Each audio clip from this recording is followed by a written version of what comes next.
අපිට නැති වුණු ගැලවීම ස්වාමින් වහන්සේ ආයමත් ඇති කරලා බලාපොරොත්තුවක් ජනිත කරපු හැටි. ඒ කොහොමද? ගැලවීම දායක ජීවිත පූජාව හරහා. ගැලවීම දායක ජීවිත පූජාව හරහා. ඒ විදිහට අපිට බලාපොරොත්තුවක් දුන්න ස්වාමින් වහන්සේගේ ආදරේ මහ පුදුමාකාරයි වගේම හැම මොහොතෙම එක වගේ. ඒක වෙනස් වෙන්නේ නැහැ. ඔබට මට බලාපොරොත්තුවක් දුන්නු ස්වාමින් වහන්සේගේ ආදරේ හැම මොහොතෙම එක වගේ. ඒක වෙනස් වෙන්නේ නැහැ. දේ වචනේ ස්වාමින් වහන්සේ කියනවා බොහොම පැහැදිලිව යෙසාය 49:15 අම්මා කෙනෙක්ට පුළුවන් දරුවව අමතක කරන්න. අම්මා කෙනෙක්ට බෑ ඒක කරන්න. අම්මා කෙනෙක් එහෙම කළත් මම නම් ඔයාව අමතක කරන්නේ නැහැ. මේ ස්වාමීන් වහන්සේ කියන දේ උන්වහන්සේගේ ආදරේ ඒ තරම් විස්තරම්. කවදාකවත් ඒ ආදරේ සැලෙන්නේ නැහැ. වෙනස් වෙන්නේ නැහැ. අඩු වෙන්නේ නැහැ. නැති වෙන්නේ නැහැ. ඒකයි අපි ගයන්නට යන ගීතේ මෙන්න මෙහෙම අපි ගයන්නට යන්නේ.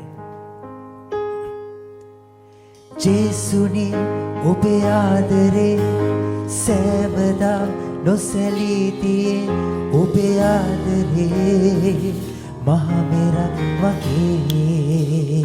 කියමු. ජේසුනි ඔබේ ආදරේ සෑමදා නොසැලී තියේ ඔබේ ආදරේ මහ මෙරක් වගේ. ඒක මහ මෙරක් වගේ. ඒක වෙනස් වෙන්නේ නැහැ. ඒ ආදරේ නැහැයි කියලා අපිට හිතෙන මොහොතවල් වල පවා ඒ ආදරේ තියෙනවා. මම පුංචි අත්දැකීමක් ඕගලන්ට එක්ක බෙදා ගන්නම්. ජීවිතේක අවස්ථාවක මම ගොඩක් අසරණ වෙනවා. ගොඩක් අසරණ වෙනවා. ඒ තමයි එක්තරා පුද්ගලෙක් ඔහුගේ දුරකථනයෙන් මගේ නම පාවිච්චි කරමින් මං වගේ 4 ලෝකෙටම මැසේජ් කරමින් කරපු කතන්දරයක් නිසා. පෙළක් අය දන්නවත් ඇති මේ විස්තරේ.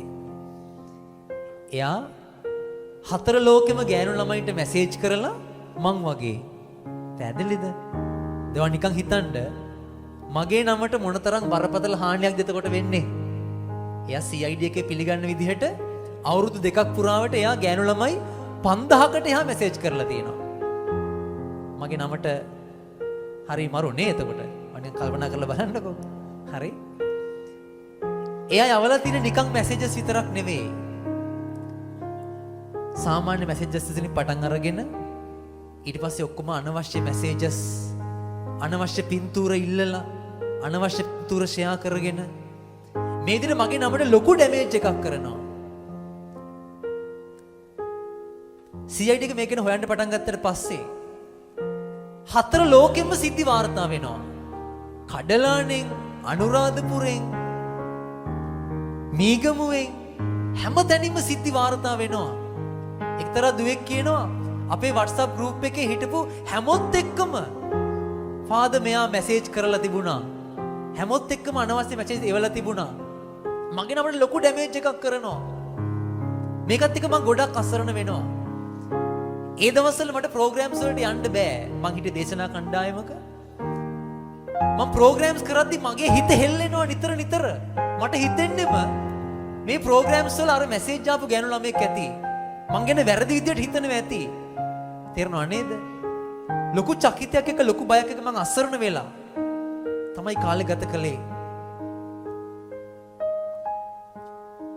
කොහොම හරි ප්‍රශ්නේ ඉතා උග්‍ර වෙනවා. එක තැනකදී මොකක්ද මට දැනගන්න ලැබෙනවා.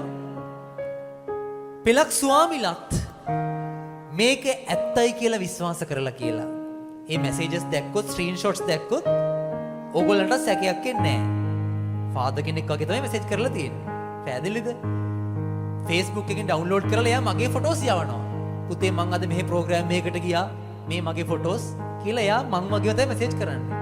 හරි? දැන් ෆාදර්ස්ලත් මේක ඇත්ත කියලා දැනගත්තා කියලා මගේ කනට වැටුනම මම ෆ්ලැට්. මට හිතා ගන්න බැරි තරම් මං අසරණ වෙනවා. මං ඉන්නේ මට්ටක්කුලිය සෙන්ටර් එකේ. මං සම්ප්‍රසාද වහන්සේ ගාවට ගිහිල්ලා ඇස්වල කඳුළු පුරවගෙන රෑ 11ට විතර පල්ලියට යන්නේ දා. අඬනවා මං කියනවා ස්වාමිනී මං තාම තරුණ ස්වාමි කෙනෙක්. පූජක ජීවිතේ පටන් ගත්ත විතරයි. මං ගිහිල්ලා දේශනා කරන්නේ කොහමද? හැමෝම හිතන් ඉන්නේ මම මහා සෞතු මිනිස්සෙක් කියලා. මොනාරි කරන්න මට තේරෙන්නේ නැහැ. CID එකෙන් කිව්වා මට මේ ෆාදර් නෙමෙයි කියලා Facebook දාන්න. හැබැයි ඒත් ප්‍රශ්නෙට උත්තරයක් නෙවෙයි කියලා කිව්වා. ඕන කෙනෙක් හිතයි මෙයා නටලා දැන් බබා වෙන්න යනවා කියලා. හරිනේ? ඇත්තටම වැඩේ කළත් මං ඒත් කරන්නේ Facebook දාන එකනේ මම නෙමෙයි කියලා. තේරුණා නේද? කොහෙන් ගියත් මං හිර වෙලා. පැහැදිලිද? මං අඬ මොර ගහනවා. මං සාමාන්‍ය ජීවිතේ ගොඩක් අසරණ වුණාම හැමතිස්සෙම කරන දෙයක් තමයි බයිබලේ පිරලලා දේ වචනේ කියන එක. පාන්දර 2:00 විතර පල්ලි අඬ ඉඳලා බයිබලේ අරගෙන මම පෙරලනවා. පෙරලෙන්නේ මොන පිටුවද? යෙසායා 54:4. අදටත් මේ සිද්ධිය මතක් වෙද්දි මගේ ඇඟ හිරි වැටෙනවා. යෙසායා 54:4ට තමයි මගේ ඇස් දෙක යන්නේ. පෙරලෙන්නේ මේ පිටුව මගේ ඇස් දෙක යන්නේ එතෙන්ට. වචනේ මොනවද තියෙන්නේ? බිය නොවන්න නුඹ ලැජ්ජාවට පත්වන්නේ නැත. කට්ටියම කියමු. බිය නොවන්න නුඹ ලැජ්ජාවට පත්වන්නේ නැත. නොකැළඹෙන්න නුඹ නින්දාවට පත්වන්නේ නැත. කියන්න නොකැළඹෙන්න නුඹ නින්දාවට පත්වන්නේ නැත. ඒ වචනේ දැක්කම මම තවත් කෑ ගහලා අඬන්න පටන් ගන්නවා. ඒ ප්‍රශ්නේ නිසා නෙමෙයි ජේසුගේ ආදරේ දරා ගන්න බැරුව. මට දැනෙන්නේ ස්වාමින් වහන්සේ මහ පොළොවට බැහැලා මගේ ළඟ වාඩි වෙලා මගේ කනට කොඳුරලා මගේ රත්තරන් පුතේ ඔයා ලැජ්ජ වෙන්න දෙන්නේ නැහැ මං. ඔයත් එක්ක ඉන්නවා මං. ඔයා බලා ගන්නවා මං. බය නැතුව ඉන්න. බය නැතුව ඉන්න. ඔයා යෝධෙක් වගේ ඉන්න. බය වෙන්න එපා. ස්වාමින් වහන්සේම කතා කළා වගේ මට දැනෙනවා. මං අසරණ වෙලා හිට මොහොතෙත් ස්වාමින් වහන්සේගේ ආදරය උන්වහන්සේ මට දැනෙන්න සලස්වනවා.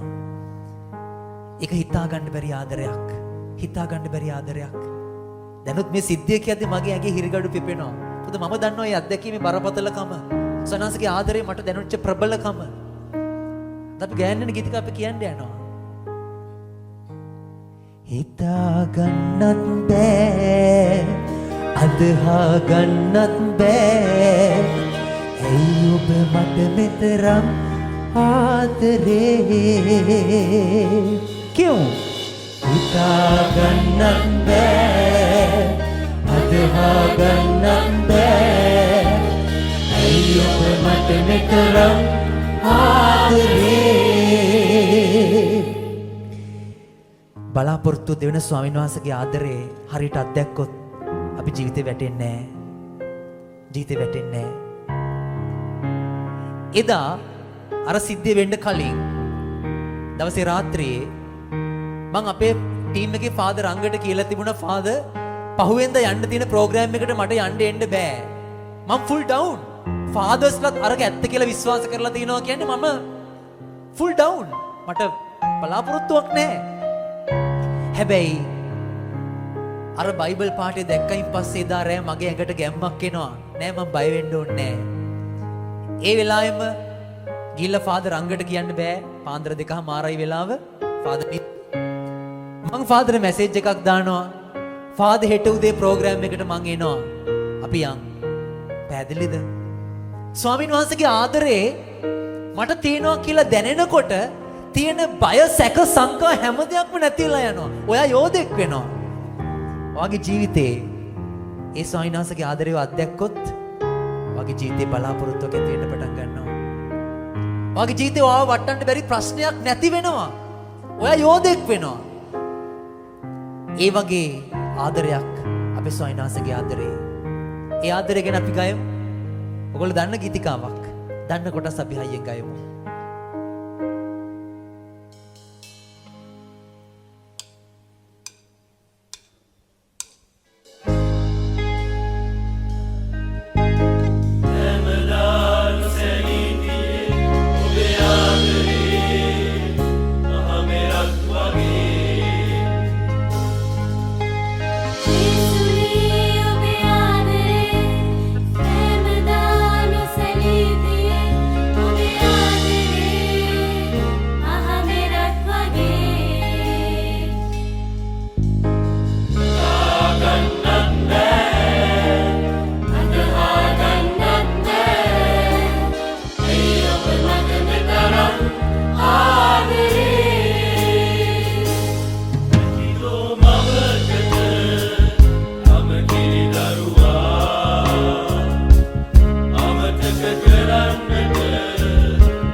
ස්වාමීන් වහන්සේ අහසේ කුරුල්ලන්වත් බලා ගන්නවා.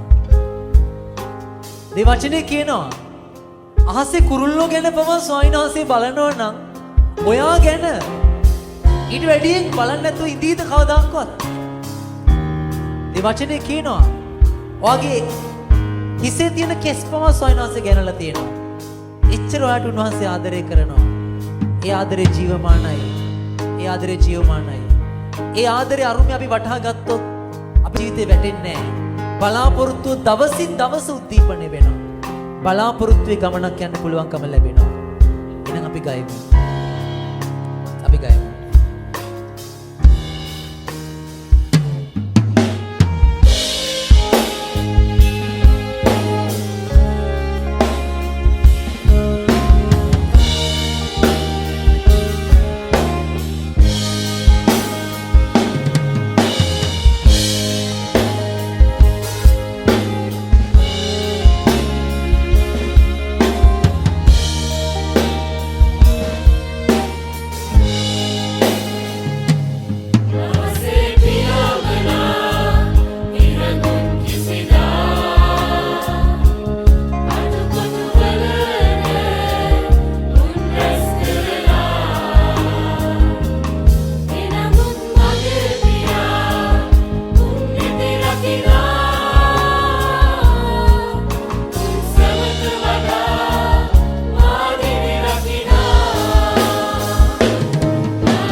බෑ. අනිත් කියමු.